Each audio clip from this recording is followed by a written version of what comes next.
Hi, and welcome to another edition of the Sustainable Scoop. What is a gap year?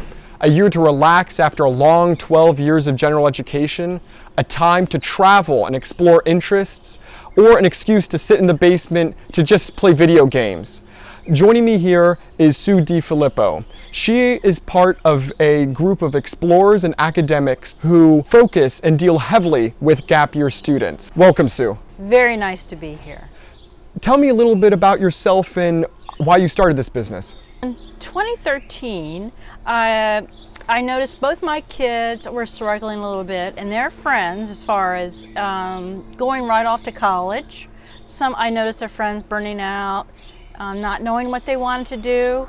I went to a gap year symposium to learn about it, and all the lights went off in my head. It's like, I want to be a counselor. I want to help these kids that are brilliant kids, they're just not quite ready. So I stopped working at my policy job as a contractor and decided to start my own business to help these kids that want to take a gap year. There has been social unrest, immigration issues, and of course, this current pandemic. Tell me, how has this affected the class of 2020?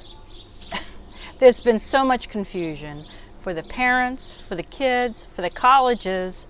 So right now, it's like a matter of unrest and indecisiveness. So kind of right now, everyone's in a holding pattern to see what the colleges are doing. Many more kids are looking into a gap year. They're trying to decide whether it's for them. Some kids' parents have been laid off, so they don't know about the financial ability for them to pay for next year. And a lot of kids like, why would I pay 40 grand, and the parents, to go and be online learning? So it's just a matter of right now being very fluid in deciding what parents want to do, kids and colleges. There are no loans for students who choose a gap year, and money often limits the choices of what students can do. What are some options for financing for these students? A lot of the more formal gap year programs have financing for families that need the extra money to help their students get on a gap year. But there are other options like government-sponsored programs are fantastic, either working for the national parks or City Year, and Teach for America. That's more for kids that have already graduated. But the pluses of that, you get a stipend, you get an educational award after you finished your program. So there are many options. I work with all kinds of kids from all kinds of financial levels, and I can always find something for them to do if they decide to take a gap year, because we can't necessarily jump on a plane and go to Australia. So I'm encouraging kids to look locally at what they can do, and outreach. Think about an interest they have in outreach and maybe create their own internship. I certainly can help them find an internship. It's something that they're personally interested in, they can learn from, and will always inform what they want to do in the future. Some parents fear that if their child takes a gap year, they might lose interest in a standard education afterwards. Do you have any statistics or knowledge which elaborates or quells these fears, or anything to dispel those fears? There have been studies, and it turns out 90% of the kids that take a gap year go back to college. And also the good news is, through studies, is those gap year kids are more focused and more disciplined. They actually finish their degree before your standard kid, and their GPAs tend to be better.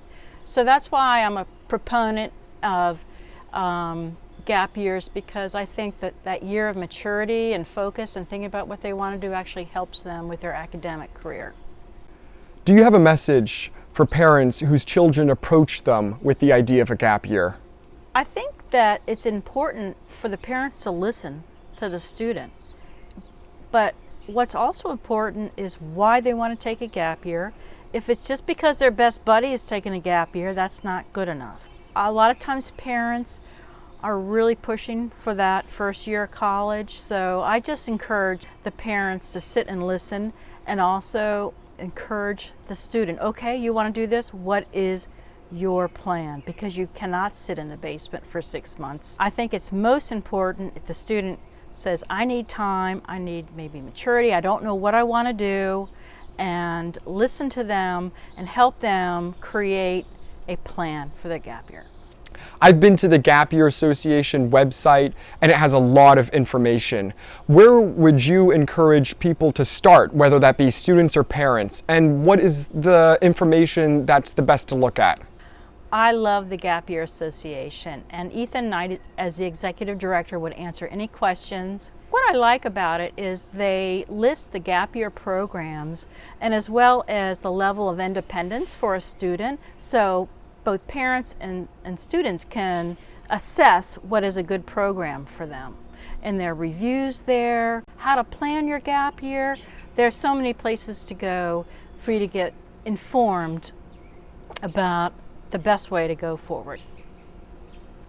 Finally, it might be very useful for students and their parents who are interested in having a gap year to go out for a session with someone from your organization. How do they get in touch with you?